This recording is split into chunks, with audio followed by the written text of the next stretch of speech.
Hi అండి, అందరు ఎలా ఉన్నారు? నేను మీ వెంకటరమణని మన లాస్యా ఛానల్ నుంచి.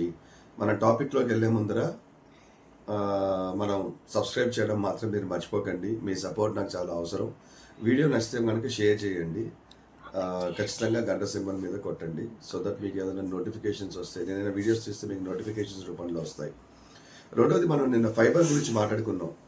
అన్ఫార్చునేట్లీ నాకు ఫ్యాగ్ ఎండ్ టైంలో ఫోన్ కాల్ వచ్చేసి నేను ఏం చేయాలో తెలియక కన్ఫ్యూజ్ అయిపోయాను.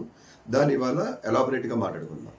నిన్న ఫైబర్ గురించి మనం మాట్లాడేటప్పుడు అది శరీరానికి ఎంత అవసరం, మనం తినే పదార్థాలలో ఇప్పుడున్న అడ్వాన్స్డ్ సొసైటీలో మనం ఎక్స్ట్రీమ్ టేస్ట్కి మనం ఎక్కువ ఇంపార్టెన్స్ ఇవ్వడం జరుగుతుంది. దానివల్ల మనం వైట్ రైస్లు తినడం, వాటిలో న్యూట్రిషనల్ వాల్యూస్ లేకపోవడం, తగినంత ఫైబర్ లేకపోవడం వల్ల మనకి మోషన్ అవ్వకపోవడం, తద్వారా మనకి సివియర్ గ్యాస్ట్రైటిస్ రావడం, మళ్ళీ మోషన్ అవ్వకపోవడం వల్ల ఆ మోషన్లోంచి పుడిసిపోయి దాంట్లోంచి బ్యాక్టీరియాలు పుట్టి ఆ గ్యాసెస్ కూడా మనమే భరించాలి అని కూడా మనం చెప్పడం జరిగింది.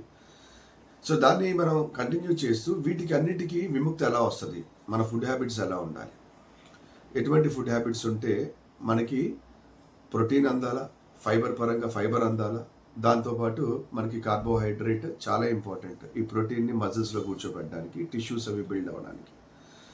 సో మనం వైట్ రైస్ ఆపమంటే ఆపలేం. లాస్ట్ వీడియోలో కూడా అదే చెప్పాను. సో దానికి తోడు మీరు ఏం చేస్తారంటే ఒక మంచి కొబ్బరికాయ పచ్చడి తీసుకున్నారనుకోండి, దాంట్లో ఫైబర్ ఉంటుంది, యాంటీ ఆక్సిడెంట్స్ ఉంటాయి, ఫ్లావెనాయిడ్స్ ఉంటాయి. సో మీకు శక్తి అందిస్తుంది, పీచు పదార్థం ఎక్కువ ఉంటుంది, అండ్ ఫ్లావెనాయిడ్స్ మీ శరీరాన్ని, యాంటీ ఆక్సిడెంట్స్ మంచి గ్లోరియస్ ఇమ్యూన్ సిస్టమ్ని పెంచుతాయి.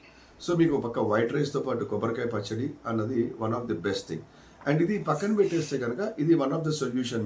మీరు చేసి చూడండి, మీకు ఇమీడియట్గా గ్రేట్ ఇంపాక్ట్ అయితే మీకు ఉంటుంది మీరు ఈ సిస్టమ్ ఫాలో అయితే కనుక. సో నాట్ ఓన్లీ కొబ్బరికాయ పచ్చడి, మీకు బాడీకి కావాల్సింది ఏంటంటే రెండు ఫైబర్స్ కావాలి, చాలా ఇంపార్టెంట్. ఒకటి సాల్యుబుల్ ఫైబరు, ఒకటి ఇన్సాల్యుబుల్ ఫైబర్ అని రెండు ఉంటాయి. ఈ రెండు కూడా మనకి అమ్మ గర్భంలోంచి మనం బయటకు వచ్చినప్పుడు ఇవి నేచర్ మనకి ఇవ్వలేదు, మనం బయట ఆహారాల ద్వారా తీసుకోవాల్సి వస్తుంది. ఆ ద్వారానే మనకి మనం ఏమున్నా సరే బయటకు వచ్చేస్తుంది, తిన్నది డీసెంట్గా బయటకు వచ్చేస్తుంది అనమాట. ముందుగా మనం సాల్యుబుల్ ఫైబర్ గురించి మాట్లాడుకున్నట్టయితే, సాల్యుబుల్ ఫైబర్ అనేది మీరు తినంగానే అది వాటర్లో డిజాల్వ్ అయిపోతుంది అనమాట, అయిపోయి ఒక జెల్లీలా ఫామ్ అవుతుంది. సో జెల్లీలా ఫామ్ అయినప్పుడు ఏమవుతుందంటే, మీరు రైస్ తిన్నా ఏం తిన్నా సరే అది అబ్జార్బ్ చేసుకుని అది మీకు పూపులోంచి ద్వారా బయటికి పంపించేస్తుంది, అండ్ చలవ కూడా బాగా, అండ్ మీకు డయాబెటిక్ ఇన్సిడెన్సెస్ లాంటివి కూడా ఇది తగ్గిస్తుంది, అండ్ షుగర్ స్పైక్స్ లేకుండా కూడా చూస్తుంది. దాన్ని సాల్యుబుల్ ఫైబర్ అంటాం. మరి ఇంకోటి ఇన్సాల్యుబుల్ ఫైబర్. ఇన్సాల్యుబుల్ ఫైబర్ అంటే ఏంటంటే అది మీకు ఇంటెస్టైన్లో ఉన్న ఫుడ్ని పుష్ చేస్తుంది, పుష్ చేసి మీకు బయటకు వచ్చేస్తుంది. యాజ్ ఇట్ ఈస్ ఎలా తిన్నామో అలా బయటకు వచ్చేస్తుంది. ఈ రెండు ఫైబర్స్ శరీరానికి చాలా చాలా ఇంపార్టెంట్. మనకి ముఖ్యంగా డయాబెటీస్, థైరాయిడ్ లాంటివి రావడానికి కారణం ఏంటంటే మన లైఫ్ స్టైల్ అన్నది సరిగ్గా లేకపోవడం వల్ల ఈ జబ్బులు వచ్చి కూర్చున్నాయి. వీటిని జనరల్లీ మనం లైఫ్ స్టైల్ డిసీజెస్ అంటాం. అంటే సిడెంటరీ లైఫ్ స్టైల్ బాగోకపోతే వస్తుంది. సిడెంటరీ లైఫ్ స్టైల్ అంటే ఏంటి? మీరు తగినంత ప్రోటీన్ తీసుకోకపోవడం, ఎప్పుడు పడితే అప్పుడు పడుకోవడం, తగినంత ఫైబర్ తీసుకోకపోవడం, కేవలం కార్బోహైడ్రేట్ మీద డిపెండ్ అయ్యి కార్బోహైడ్రేట్ మీద జీవితాన్ని ముందర పంపించడం. దీనివల్ల మనం విధ్వంసం అయిపోయింది శరీరం, అండ్ శరీరం ఒక కొలిక్కి వచ్చేసి అది డిసైడ్ అయిపోయింది. ఏమని డిసైడ్ అయింది? నాకు ఇవన్నీ ఉంటేనే నీ బాడీని నేను ప్రాపర్గా రన్ చేయగలను అని చెప్తాను. అది మనం అర్థం చేసుకుని దాని తగ్గట్టు మనం ఎట్టి పరిస్థితుల్లో అర్థం చేసుకుని మనం ముందరకెళ్ళి అటువంటి ఫుడ్ తింటే మనకి ఫర్దర్గా అయ్యే కాంప్లికేషన్స్ కూడా తగ్గి, ఏమో చెప్పలేం, మీరు అన్ని కరెక్ట్ ఫుడ్ తీసుకుంటే కనుక ఆబ్వియస్లీ మీ షుగర్ రివర్స్ అవ్వచ్చు, థైరాయిడ్ కూడా రివర్స్ అవ్వచ్చు. సో ఫైబర్ అన్నది చాలా ఇంపార్టెంట్. సో ఫైబర్ ఇప్పుడు ఏ పదార్థాల్లో ఉంటాయి? మనం విడిగా ఫైబర్ తినాలి ప్రత్యేకంగా మనం బయట కొనుక్కునంటే కూడా అవ్వదు. మీరు ఆహారం తీసుకుంటున్నప్పుడే ప్రోటీన్, ఫైబర్ కూడా మీరు కన్జ్యూమ్ చేసేస్తే, మీ పదార్థాల్లో అలవాటు చేసుకోవడం మొదలెడితే మీకు విధ్వంసాలన్నింటినీ తగ్గించి చక్కగా హ్యాపీగా హెల్తీగా బతికేయచ్చు. నేను నిన్న చెప్పాను మీకు, మంచి వేడి అన్నంలో రాజ్మా లాంటివి తీసుకుంటే, రాజ్మా 100 గ్రాముల కప్లో 26 గ్రాములు ఫైబర్ ఉంటుంది. అది మీ డైలీ లైఫ్కి సరిపోతుంది. కొంచెం మీరు వాకింగ్ గీకు అన్నవి చేసి ఈ 26 గ్రాములు ప్రోటీన్, ఫైబర్ తీసుకుంటే మీకు పోషకాలు అంది, మీరు అలసట అనేది చెందరు. దాంతోపాటు లోపల పెరిగిపోయి ఉన్న మలమంతా కూడా బయటకు వచ్చేస్తుంది. ఇది ఒక పద్ధతి. రెండోది, ఇందాకనే చెప్పాను మీకు, మీరు మంచి కొబ్బరి పచ్చడి లాంటిది వేసుకుని తింటే మీకు ప్రోటీన్ అందుతుంది, టేస్ట్కి టేస్ట్ తగ్గుతుంది, దాంట్లో కూడా విపరీతమైన flavonoids, proteins, phenols and fibre కూడా ఉంటుంది. సో మీరు ఓవరాల్ లుక్ కూడా చాలా బాగుంటుంది and you feel very healthy. Fibre లేకుండా ఉంటే మీకు వెళ్ళట్లేదు కాబట్టి బ్రెయిన్ కూడా షార్ప్గా పనిచేయదు, తరచూ హెడ్ఏక్స్ రావడం, అది మైగ్రేన్కి దారితీసే అవకాశం ఉంటుంది.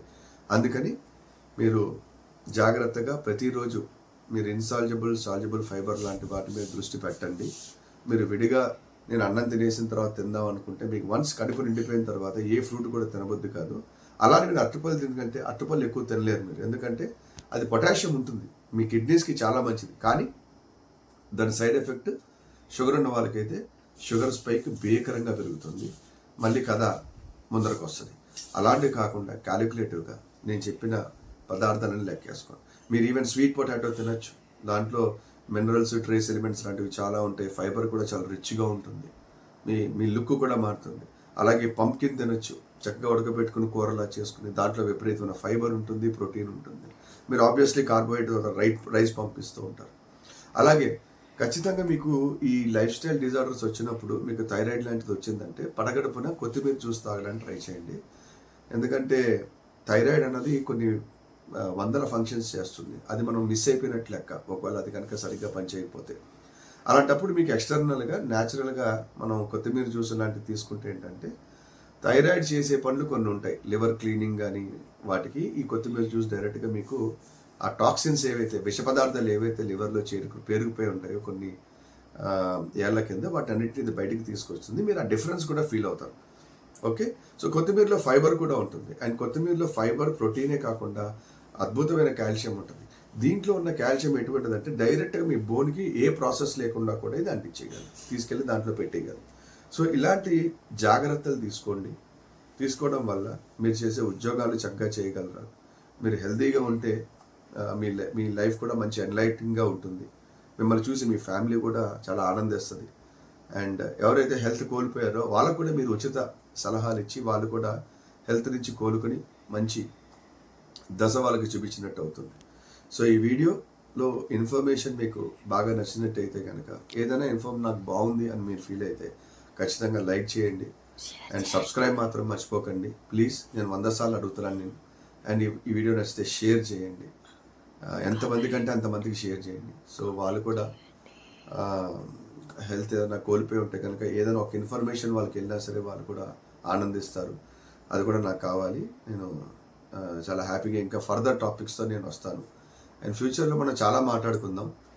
డయాబెటిక్ మెడిసిన్స్ వాడడం వల్ల ఇంట్రెన్సిక్ ఫ్యాక్టర్ అనేది దెబ్బతింటే మనకి B12 అందకపోతే వచ్చే నష్టాలు ఏంటి, ఇవన్నీ చాలా ఉన్నాయి. నేను మీ గురించి ఖచ్చితంగా బాగా ప్రిపేర్ అవుతాను. అండ్ ఏది నేను ఏం చెప్పినప్పటికీ కూడా మీరు డాక్టర్ గారిని మాత్రం కలవండి. ఇది నేను ఓన్లీ మీ సూచనకి మాత్రమే నేను ఒక చిన్న సూచనలా ఇస్తాను మీకు, అంతే. ఫర్దర్గా మీరు ఏం ఇంప్లిమెంట్ చేయాలన్నా మన అలోపతిక్ డాక్టర్ దగ్గరికి వెళ్ళి వాళ్ళతో ఉండండి. Thank you friends, bye, good night.